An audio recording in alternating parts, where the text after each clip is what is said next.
अब बारिश की बात करते हैं। उत्तर प्रदेश के 30 से ज्यादा जिलों में भारी बारिश के चलते फसलों को भारी नुकसान पहुंचा है और कई इलाके पूरी तरह से जलमग्न हैं। कई नदियां उफान पर हैं, जबकि कई जगह पर बाढ़ का पानी गांवों में घुस गया है। मौसम विभाग के मुताबिक यूपी के कुल 53 जिलों में अत्यधिक वर्षा दर्ज हुई है और 7 जिले ऐसे हैं जहां पर एक दिन में ही 3.5 मिलीमीटर के बजाय 50 मिलीमीटर से ज्यादा बारिश हुई है। वहीं 7 अक्टूबर को सबसे ज्यादा प्रभावित जो जिला रहा वो श्रावस्ती रहा, जहां पर 3.2 मिलीमीटर की तुलना में 101.5 मिलीमीटर बारिश हुई है, यानी 3071% ज्यादा बारिश का रिकॉर्ड यहां पर दर्ज किया गया है। जबकि राप्ती नदी में बाढ़ के कारण श्रावस्ती के तराई वाले इलाकों में जान माल का भी नुकसान हुआ है।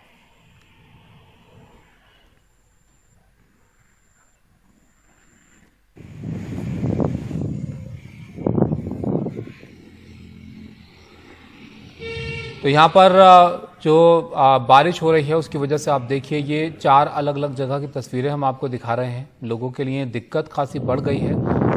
जहाँ पर नदियाँ हैं वहाँ पर वो उफान पर हैं। इस बारिश की वजह से आसपास की जगहों पर उसका पानी जा रहा है और खेतों में पानी भर गया है, जिससे फसलों को खासा नुकसान हुआ है। हमारे सहयोगी वेदांत हमारे साथ जुड़ गए हैं हापुड़ से। वेदांत, बताइए, वहाँ पर बारिश रुकी हुई है क्या, और फसलों को और नदियों में उफान है, ये उसको लेकर क्या स्थिति है वहां पर?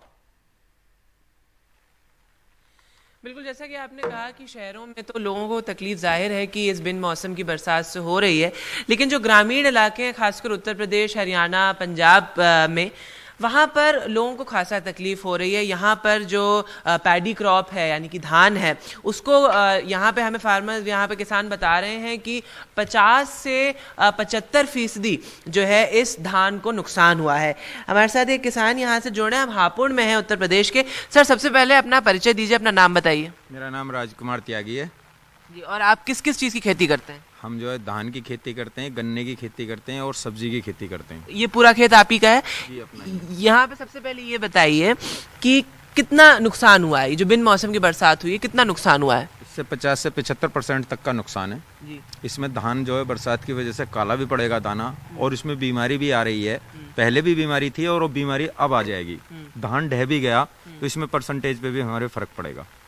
और ये इस सितंबर में ही 30% से ज़्यादा अब नॉर्मल जो है ये बरसात हुई है, तो कब से ये आपको इस चीज़ का संदेह होने लगा कि अब नुकसान हो रहा है इसका? ये नुकसान अभी इससे पहले जो 8 दिन पहले बरसात हुई थी उसमें भी हमारे नुकसान के चांस बन गए थे, लेकिन कुछ लोगों को ये हो गया था कि बारिश हट गई तो थोड़ा सा अच्छा सा लगा, लेकिन जैसे ही बारिश फिर शुरू हुई है तो अब ज्यादा गमगीन है मामला।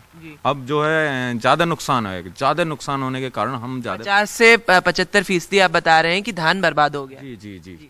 और आखिरी सवाल ये बताइए कि अभी गेहूं की खेती भी जल्दी शुरू करने वाले हैं, उस पर भी फर्क पड़ेगा इससे? हाँ, जैसे कि गेहूं की फसल अब लेट हो जाएगी क्योंकि सितंबर चल रहा है, तो अक्टूबर के शुरू में जो है अक्टूबर क्या नवंबर में हमारी गेहूं बूतती है और आज तारीख 9 होली है, तो अभी तो ये इसका पता ही नहीं हो। नीली छतरी वाले के ऊपर, इसके हाथ में तो कुछ होता नहीं आदमी के, तो वो पता नहीं कब तक इसे लंबी चलाए, और जब तक ये बारिश रहेगी जब तक तो कुछ हो नहीं सकता।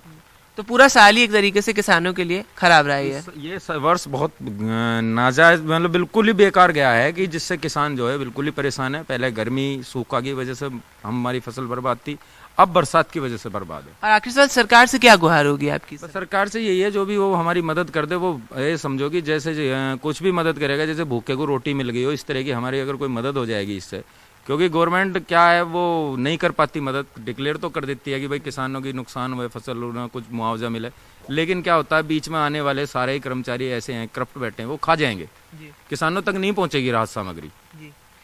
तो जैसे कि आपने सुना कि वो बता रहे हैं कि पहले सूखा और अब ये बिन मौसम की बरसात, तो किसानों के लिए ये साल खराब रहा। और ये भी बात याद दिला दें हम अपने व्यूअर्स को कि ये ग्लोबल फूड क्राइसिस के दौर में हम इस समय जी रहे हैं। वीट बैन पर सरकार ने, वीट एक्सपोर्ट्स पर सरकार ने बैन लगाया था, और अब यहाँ पर धान की जो फसल है और जितने भी और स्टैंडिंग क्रॉप्स है उनमें 50 से 75% तक की बर्बादी। शुक्रिया।